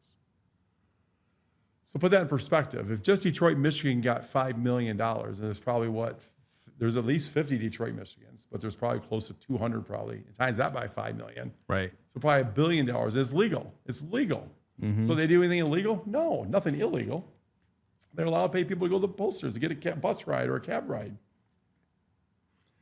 Are they lying? Are they buying votes? But someone passed a law saying it's okay. They're not doing anything illegal. But I don't know. I didn't give the money out. I didn't get the $5 out or 10, whatever was allowed. But what we did give out the $25,000 boxes. And we did guard $5 million. That's all accurate. But I don't think it was unethical. It was just bizarre. What a great story. It's bizarre that $5 million can be dropped off to just a security guard company and have a bunch of guys guard it for the night. And the next morning, some strangers pick it up. Yeah. I don't do the check and balances. I don't know. I mean, it's not my business. I didn't ask. Nor do I really care. The life is too fast. People get caught up in that. Some people probably would want to investigate that and where did it go and who picked it up and how do we prove? Well, I don't think you have to. I think even the IRS guidelines, if you don't want to go have lunch, if it's under $25, they don't want a receipt. So do they really need a receipt under $25? Probably not. Same guidelines you and I live to. I don't know if they'd be true, but but I'm not going to, it's none of my concern. It's a cool story because it was $5 million and $5 bills. That was cool. That was interesting, the $5 bills. And I know you've been through a lot, so you probably don't, but do you have a slight fear of like something like some type of lawsuit, some type of retaliation with all of the stories that you have? Because I mean, you've got some crazy stuff on there. We haven't even talked about the big producer and just different things that you've talked about on the book. Are you scared they're going to come back and lawsuit or try to shut you down? Or well, they did try very early on. Very early on, book was released March 17th. Richard Dominic, I think it's freedom of speech. I think he's a piece of shit. He was a Jerry Springer producer. He was the asshole I saw on doing this Netflix series last summer, and it was a business deal went bad. He was a liar, a thief, in my opinion. But when the book was released, he had some law firm here in Ohio to try to sue me. He wrote me this big long letter, and this, that, and the other, and they're going to do this over that. And it's like, I didn't lie. Yeah. It's the truth. You're the one that told me you had a kid. It's backed up by the email. It's not my fault you're married. You didn't tell your wife you had a kid. And you sent me a picture of the mistress and the kid. Right. That's true. So, it cost him some money. I had to fight his attorneys. And, then he wanted to give me some bullshit money to shut it down. So, me being the dick that I am, I did a video. Feel free to watch it. It's about 5 minutes. I read his letter from the lawyers. And I just read it. Like, okay, it's Saturday morning. Here I am. I guess we're going to go to court. So I was like, fun. I would kind of wish I would have got sued because I would have sold more books. Because that kind of stuff, right, that gets in the news. So it's like, I know I'm right. Yeah. Remember, if you remember the story, the clown's the one that sent me the email. He's the one that told me At 2 o'clock in the morning. at 2 o'clock in the yeah. morning that he had a mistress and a girlfriend. Then I look up to the picture of the girlfriend, the mistress and the kid. Okay. And then he tried to, I hate to use the word, but I only use that word because maybe that's inflammatory. I don't know. But when we're going to do a movie, he was the casting director and he liked to talk to young girls. I thought he talked to them improperly. And so we had a falling out because of that. Yeah. And I lost a couple $100,000. I think it's important in the world. This guy went on and did a Netflix series telling how great he was and how he's responsible with Jerry Springer and everything else. But really he told me behind the scenes what he did. Young girls, this, that, and the other. I can't prove that, so I didn't tell those stories. But what I did tell is the stories knew to be true, and the emails, the supporting documentation. So when his little asshole attorney tried to sue me with this big long-ass letter and threatened us this, that, and the other, Yeah. it cost money, and we won. He went away quietly, waved a white flag. That was quick. Yeah, it took about 3 weeks. 3 Yeah. weeks, about $45,000 it cost me. But fuck him. Who cares? Right. So we're not done with him, though. Yeah. The fun thing about it is the Vista Maria thing came up very quickly. We got involved with that. The book was coming out. I was doing all those podcasts. I was across the country. We were doing these book signs, all this crazy stuff. And so I had to get off the Richard Dominic thing. But he's high on the radar. So we're not done. Because the truth of the matter is he is a well-known TV producer. Right. He really did live a shitty lifestyle. He really did do bad things. And so what I've done in the last couple of months is I went a little bit deeper into his life, into some of his ex-employees and stuff. So now we're going to do a documentary on his life because we're dicks like that. So and I have the team around me. That's what they're working on. So hopefully by the 1st of August, that's done. And I'll start promoting that. He'll probably hate me. I guess he can always shoot me. I mean, that's his probably he didn't have the money. He wanted to pay me, but it wasn't enough money. So it just wasn't enough money because he wanted me to like remove it out of the book and everything else, which that costs a lot of money because it costs a lot of money to make that book. And I guess he didn't have the money. Right. So all that shit he done in life and he's broke.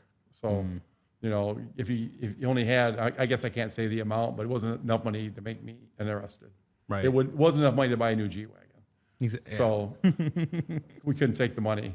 So, and they went away quietly. We're not done with him though. We're going to go back to him because he's fun. He's fun. I want to talk about rock stars. So what happened? Why did it close down? What? And this is actually one I haven't even really looked into, but I just saw on your Instagram, and then I saw that I heard that you were talking about it on your book, how it closed down.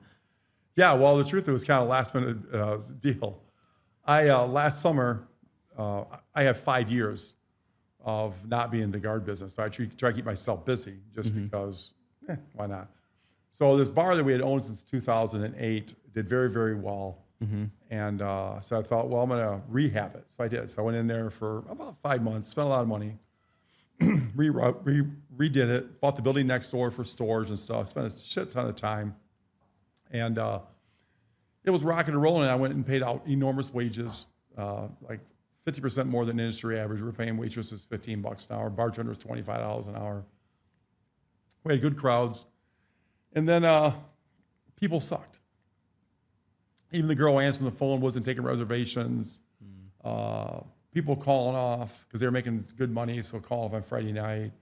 I'm over here running schedules and crazy stuff, and I'm already thinking this like in November, like what did I get myself into?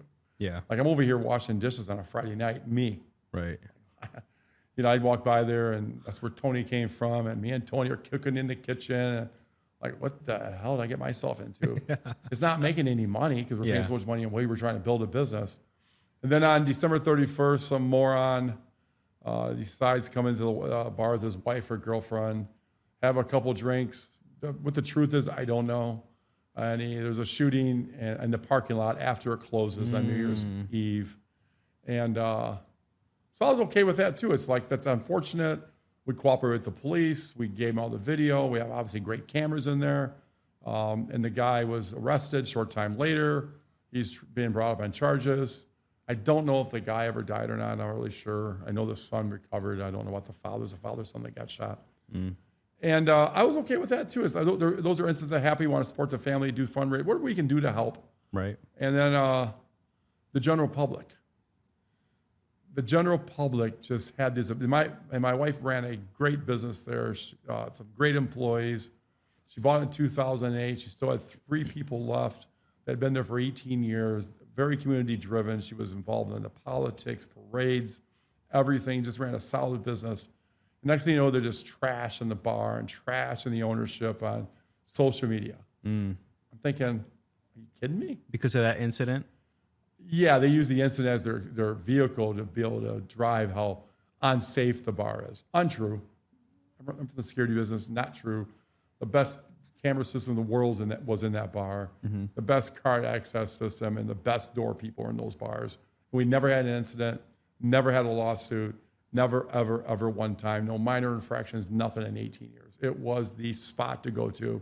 And from 2008 to 2015, there was lines out the door. Blah blah blah. So I kept on watching it. And then one day, I just had enough. It was like these morons have nothing else better to do but behind a screen and talk shit. Right. Oh my God, that's their second shooting. Or they overserve. No, asshole. No, it wasn't overserved. You got to know the rules. The servers there were fantastic. The bartenders are better. Same girl's been there 18 years. She would never overserve. The receipt backs it up, all that stuff. Yeah. And it just became like, to me, I don't really need this. You know what I'm going to do? I'm going to shut this bar down because I'm an asshole. I'm going to keep my liquor license. So the neighborhood of Garden City, Michigan lost a bar. And the building next door that I was going to develop, I'm not going to. I'm going to go sell them under market just because I can.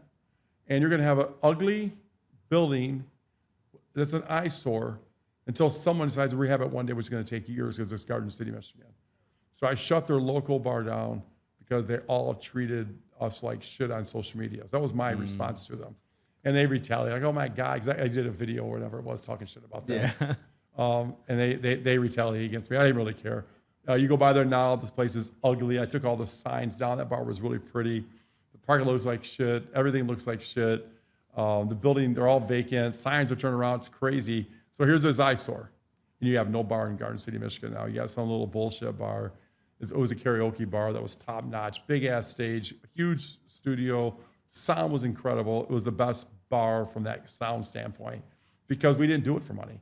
Yeah. We did it was built for when they made a lot of money. But then when I redid it last summer, believe me, I spent more money in probably 5 months than that place could make in 5 years. Yeah. So I lost the money. I don't care. Yeah, because you changed it back into what its original style. That's correct. And right. So to me, yeah, it cost me a lot of money, but I don't care. I'll make more money. Yeah. But in the meantime, fuck Garden City, Michigan. That was my opinion. Yeah. And they lost their bar. Police were great. Fire was great. City was great to us. It's the fucking people. Yeah. And I'm sorry, I don't need your $7 to drink that bad Right. to sit there and abuse the staff. I don't need you to boycott my place because it's unsafe. That's not true. It was an unfortunate, isolated incident. That's what it was. We're responsible. If it ends up in litigation, we obviously have proper insurance for that. We did what we could do for the family. That's all we can do. It's an isolated, unfortunate incident. So when people lie, they should allow guns in the bar. No shit, we don't. There wasn't a gun in the bar. It happened outside. The guy, who knows why it happened. That remains to be determined. But the people just lie. He was drunk. No, he wasn't. We have cameras. I watched the entire video. Yeah. I can tell you exactly what the man drank. We had the entire bar covered, every inch of the bar. Not true.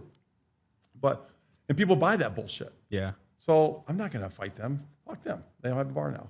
And it's ugly. Do you got to drive by this ugly ass building? When I did, I think I did it in green and pink or some shit. It was really pretty with all the signs and light. It was all lit up and stuff. Yeah. But now it looks like crap. And that makes me happy. I probably sold it $200,000 under price. I just want to get rid of it quickly. Right. So I did.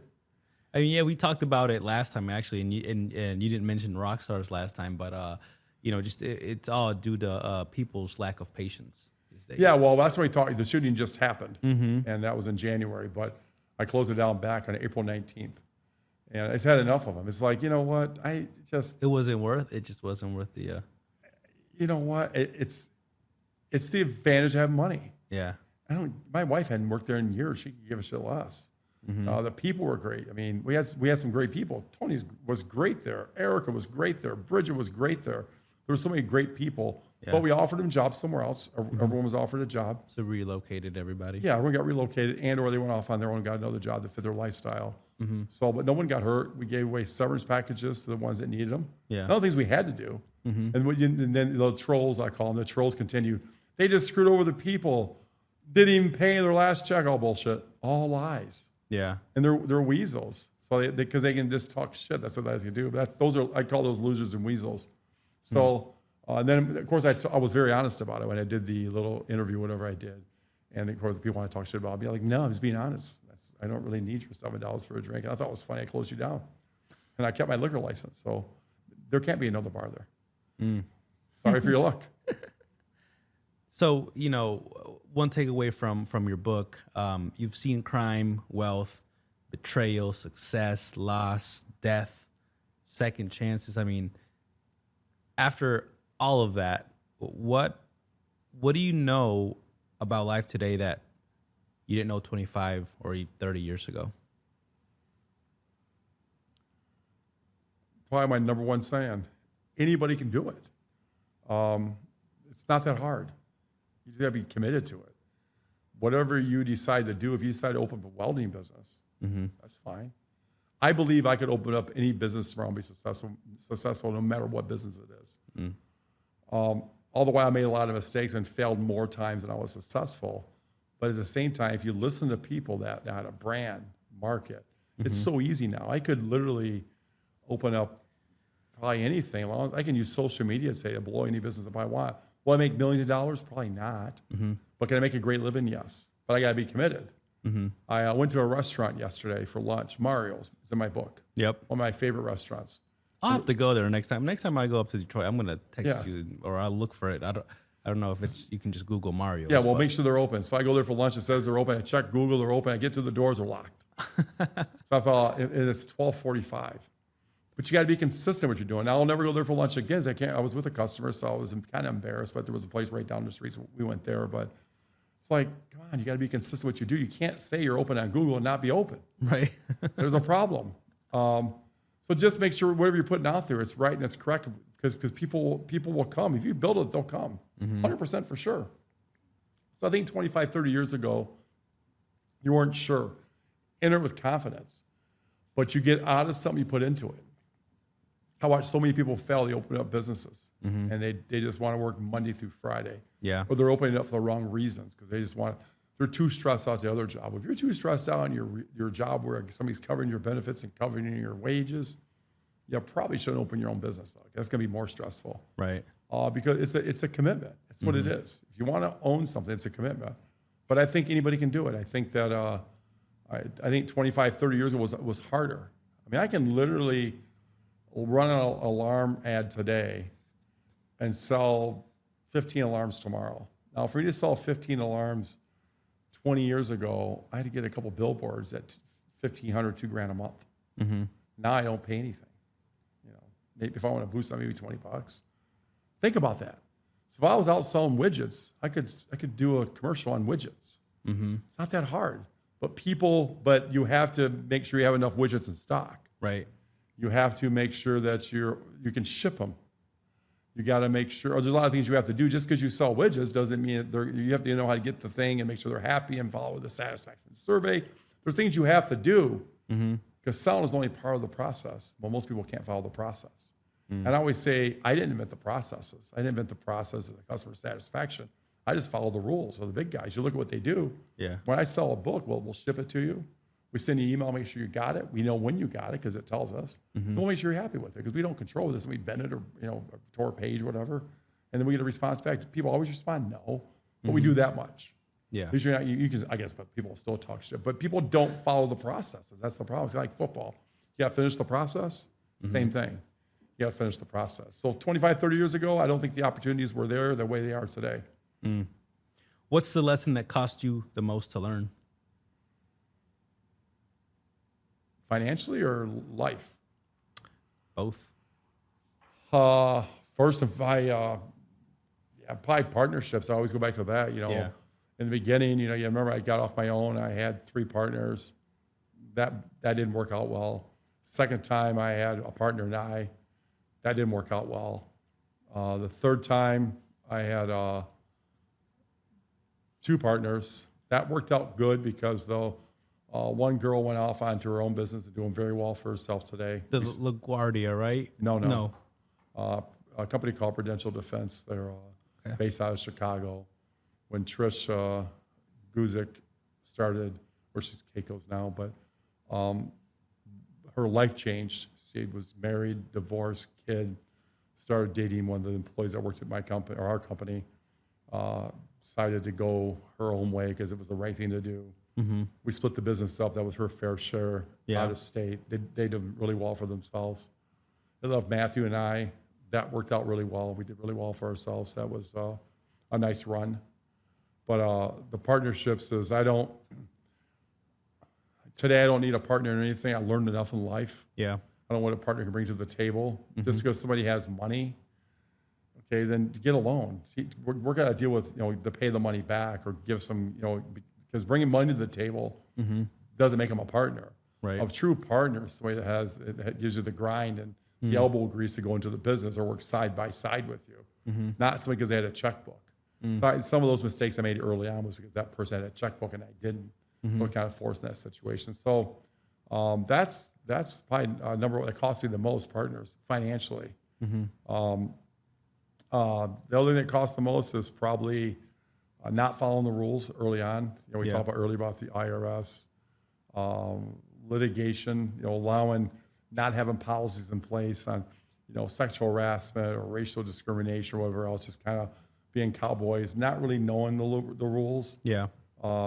Thinking that we're invincible and untouchable, and we got slapped around in a couple of lawsuit victories against us. Yeah. Then you tighten yourself up, you dot your I's and cross your T's. You hire the proper people, have a good HR department. Yeah. Hire people that are accounts receivables and payables. Don't try to do it all yourself. Don't ever try to be who you're not. Yeah. And don't try to be your own attorney. Early on, I thought I was so smart that I could be my own attorney. That costs us a ton of money. So that's probably the ones that cost the most. I think that's one of the biggest things that, like, in business. It happened to me too. Just people like me and you, we didn't go to business school or whatever. Business management, and a lot of businesses just, like you said, kind of like the wild, wild west. Just figure it out on the way, and as you grow, people see you grow, and the IRS gets involved, and you start getting these, audits, and just not understanding like the policies.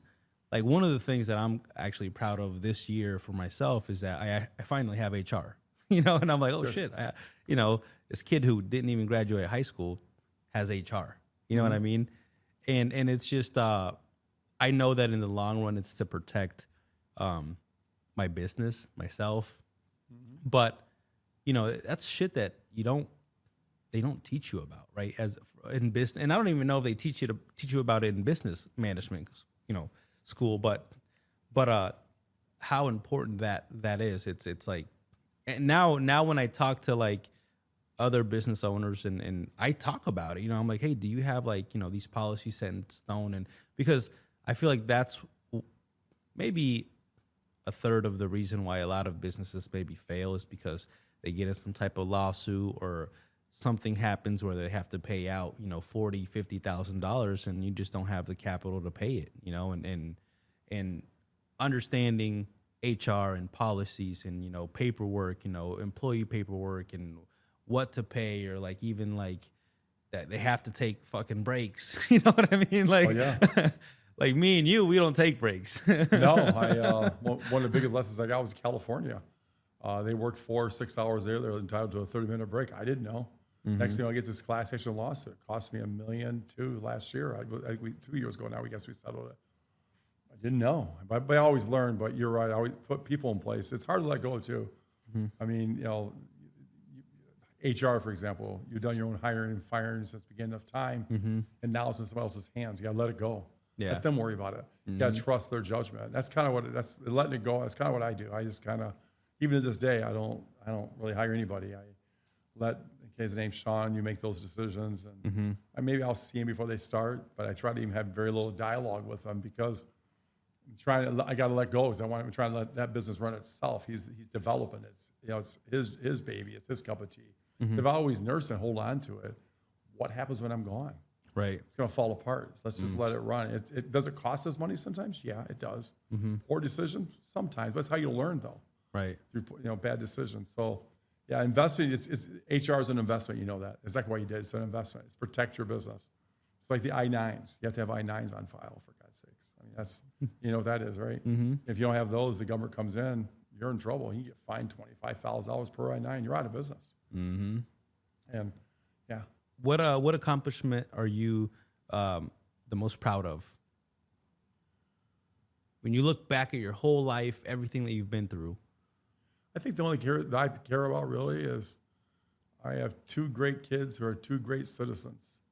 And as far as I'm concerned, that's what matters. And because same as you said earlier in business, there was no book or teach us. Same thing being a parent. There was no book to teach my wife and I how to raise a kid. And I don't care what they do for a living or anything else. They're not on drugs. They're not out here getting drunk every night. They're not in prison. They're two good citizens. And I think at the end of the day is raising good kids is more important and than probably anything money can buy. With that came two great grandkids. That's equally important. My son married another woman.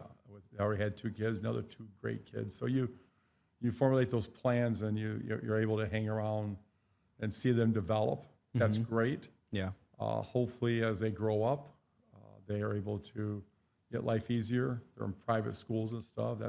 I'm proud of that because they're caught up in whatever happens out there and whatever. Hopefully their life's easier. Yeah. That's why I love the book because the book's always out there. They can read it. Today they'll understand it, but in 10 or 15 or 20 years, they may pick it up and they may learn something. Yeah. Or maybe it's that great-great-grandkid. I'm long gone, not longer here, but they can still read and go, that guy worked his ass off. Right. And that guy was crazy. And that's why we have what we have. Of today. course. Yeah. That's where it comes from. Exactly it. I broke the cycle. I broke the chain of being poor, and that's something I'm proud of. So but knowing that they're enjoying the fruits of that labor, able to, as they grew up, and both my son and daughter, they were able to grow up, and not all the time. Most of half their life of being a kid from 0 to, my son was 0 to 13, my daughter's 0 to 11. We had nothing. We were poor. So from her age 10, 11, all the way up, his 13 up, they had everything. But that was just material things. But more importantly, nothing worse than having to send your kid to school in a dirty pair of jeans or something that wasn't cool or couldn't buy the cool shoes. Right. People say, well, nothing matters. Yeah, it does. Because they'll be stereotyped. They'll be put into it. Oh, look at that guy. He's got the nerdy shoes on. He doesn't fit. Right. So they had the opportunity to be cool and they had the opportunity to be accepted. Right. Because kids will judge. That's what they do. Do I really give a shit if you like my shoes or not? No, I'm an adult. I don't really care. Right.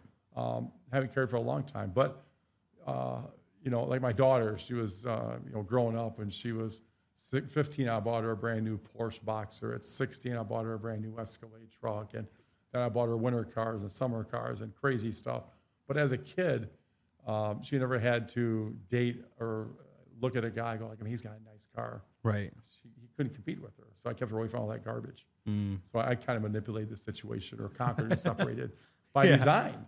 And it was the same concept. So I think kids are most important. Because if you fail in your kids, what do you have left? Really, nothing else matters. Right. Whether you're still married or not, I am, of course, but that's a commitment we took together. You got to raise kids. That's our job. And there's no book. There's no book, and it's like, what do you do with this problem? Like, these kids are here. Like, we're over here stealing food in the beginning. We're walking to stores and stealing baby food in our pockets, or stealing cheese and a couple eggs. And to turn it into fortunes, like incredible. That's why I'm arrogant sometimes and egotistical, because until you live and walk in those shoes, you don't know. You can say, well, those are choices you made. Yeah, I made those choices. Sure, I did. I also paid for those choices. So you be your delicate self over there. You go and take care of your little kid or a life you live, and let's see how you end up. And I hope the best for whoever that person is, but don't judge me and I won't judge you. And we're good. What chapter of your life taught you the most? That's a trick question, because I learned what not to do as a child. I watched my father, who was, for the most part, not a good man. And I, as a kid, I said, I'm never going to be that when I grow up. I never want to become that. So I learned the most as a child what not to do. As an adult, probably early on, having kids. You know, I was 19 years old. My son was born. So I learned a lot there. Responsibility. You can't put him back. Right. He's here. Yeah. So now this commitment I made, here we are. I learned a lot there, how to grow up quickly. And that's when the work started. There was no quitting your job. Right. There was no living off the system. There was nothing. There was, it was, you got to make it. You have no choice. You put this little kid on this earth. He didn't ask to be here. Now you got to feed him. You got to clothe him. And then began the struggle. You know, figure for the next 12 years, it was a struggle. It wasn't easy. But in that 12 years, I learned a lot, because it's how to, you have to have goals. You have to have vision. I think a lot of people lack vision. A lot of people live for today only.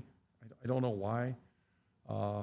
Plan your ahead. And don't be a nerd about it. Just have a vision. Like, I got an HR department. Next year, I want a legal department. Okay. Whether you get it or not, it's a different conversation, but have a vision for it. Right. If you don't have that vision, then where are you going to go with it? But be realistic. Don't lie to yourself. Because so many people will sit there and embellish and bullshit, and, in the end, it doesn't come to fruition, so it's a letdown. I don't quite understand the mental health things, but I think that if you mentally let yourself down enough times by lying to yourself, you'll feel like you were defeated. And then once you're defeated, can you come back from that? I don't know. I don't think, maybe I've been defeated. I just don't accept it, so I just move on. But again, no one cares. The only person that cares about you is you. And no one gives a shit about you. No one cares. If you think they do, people say, that's my best friend. Well, chances are they don't really give a shit about you. They care about themselves. Right. Or I would die for him, but try to go borrow $100 off them. In my entire life, I think I know maybe 3 people that I could pick up the phone and ask them to bury a body, and they would. 3 I would try. Think about that. As old as I am, I have 3. Yeah. And that's not a lot. Right. And that's to say a lot. And to that extreme, anybody you can talk to, somebody you have a conversation with, talk about anything private without narking you out. You're having a bad day, anything. Somebody just work with you. It's hard to find people you can trust. You don't have to call them every day and talk to them every day. It has nothing to do with that. Right. Because they're there if they need you. And you're there for them too. But you go back and you go on your next hand, go your entire life, your true friends. I can count on both these hands what people I call my friends. It's buried over this one, but I have to go to this one. That's just your friend. That's all you have. Yeah. And again, we talked earlier on, I can't find new friends tomorrow. I can't even go to a restaurant or a bar and be social because I wouldn't talk to a girl anyhow. I would get in trouble. But what are they talking to you for? They want something. They need something. They want to drive your car. They want to borrow some money. Right. Again, they want to set you up. They want to kill you. You don't know. So you just keep stick to yourself. So almost your life changes. It changes. And that's okay. I mean, I always tell people, don't feel sorry for me, man, because a whole lot of people have a whole lot worse. Yeah. And I feel like it's so hard to just like someone for like our position to like open up to people. Because, like you said, if you have, 6 people that you can open up to, I feel like down deep inside, maybe 2 or 3 are glad that whatever's happening to you is happening to you, if you open up to them. Yeah, and you really don't, because you might be boasting or bragging. So I don't think there's anybody I ever talked to my business about, very few, if anybody, because they're not going to celebrate your success because they're probably tired of hearing about it. Right. Because they got their own successes or they got their own problems. So you don't want to brag about your steak last night. They went hungry, so you just kind of keep to yourself. So your successes are just limited to really your life. You don't go and talk to your family about it because they don't care. No one really cares. Right. They always say it's lonely at the top. It's fucking lonely. Yeah. It is. That's just the way it is. No one's called me and said, hey, I can't remember the last time. So, want to go have dinner tonight? Nobody says that to me. Yeah. And nor do I really care. No one's ever said, hey, you want to go to the baseball game? Yeah. They're usually it's my tickets they're using. I'm paying for it. It's just the way it is. So that's just the way the world turns. And On the other side of the coin, people, I guess, have social lives, but I wouldn't trade my life for any social life. I don't need to go to dinner tonight with my wife. I don't need to. I said that to you earlier. I don't need to go on some exotic vacation. I don't care. I don't need to post on Facebook about what the steak I had last night or the car I'm driving. I don't need that either. Yeah. I don't need to live that life of falsehood. It's all it is. Yeah. I don't need to talk about anything. I don't care. Yeah. So I care about what I do. I care about what I drive, me personally. I don't really care what you think about it. Right. I really care. I like where I live. It's fine. It's probably overpriced, maybe. I don't know. I like it. Right. So I live for me. I don't really live on people's opinions. And that's, people, they get so caught up what others think. And they get so caught up in that, what others think. And I doubt too many people would agree with me because I doubt anybody would want to put the work ethic in that I've done and still do. Yeah. It's hard to run that race. You know what I'm talking about. No one's going to run that race because, you want to watch the basketball game tonight. I don't know if I'll make it or not. I'm hoping maybe I'll make it home before halftime, maybe. Yeah. But if I miss it, I'll just catch the score at the end. It's not that big a deal to me. It's not that big a deal. But some people will stop their entire lives tonight to watch that game. Right. Watch that game tonight. It's not that big a deal to me. I got a commitment when I leave here, and it doesn't even pay me any money. It's just a commitment I made to have a dinner with somebody, to have hopefully it ends home by halftime. I hope. Yeah. But how many people are stopping their lives tonight just for that game? I mean, just think about that. Right. It's not that important. And most likely, if I make it home for the game, I bet you I'm on my phone. I'm not even watching the game. I'm in my phone, emailing, texting somebody for something. Exactly. Always moving. Yeah. I sleep 3-4 hours a night. That's it. And God bless me with great health. Yeah. I don't have any health issues, which is, I don't know why. So I say I was blessed. Knock on wood, right? Absolutely. The last final questions is what do you see? Where do you see things going for 2026? And where can I know besides Amazon? You mentioned Amazon. Where can we find your book? 2026, 2027, and probably 2028. We'll spend a ton of time on the Vista Maria story. The plan there is to do all those socials at Voices Unmuted. Something we're going to launch in a couple of weeks, sometime around July 1st. That will probably take up 2 or 3 years. There'll be literally hundreds of interviews. Out of that, we'll get hopefully 3 documentaries that we're either going to, make them a national story, or depends what kind of dollars it costs us to make it, what dollars are available. Yeah. Or do it ourselves. So that's going to be the next 3 years. At the same time, doing a podcast studio, trying to help others, trying to use that as a vehicle to help others and get their stories, and again, how can we help? And along those ways, books will sell. I mean, I get more excitement giving a book away, I said earlier, than I do selling them now, because if I give it to you or read it, it's fine. Tell your friends. Right. It's on Amazon. It's on Audible. It's at it's everywhere. I think Barnes & Noble. It's everywhere. But just people, again, the book's got value. And when you have something that's really good, you don't really have to sell it that hard. It just kind of sells itself. But the biggest challenge is I get it, we're in tough economic times. It doesn't sound much to spend $15 for a book, but if $15 might be a lot of money for some people, and I get that. So I would rather give it away than whatever. So I'm thinking about the next couple of weeks on my website. You can get it there too. It's expensive there, gregwier.com. I think we're running like a half off special, like buy them. Someone will probably lose $2 a book versus losing $5. Yeah. And and sell it there, and then just ship it for free or something like that, and figure that out. Because you can have the best book, but because I think there's 3 million books a year released. I think that's the actual number. Over 3 million books released on Amazon. Yeah. So, and I think the third or fourth top seller is not into the hundreds. It's not that big a deal. Yeah. And I think we're there, pretty close on that number chart ourselves, based how they do it. But there's also a person that sells 800,000.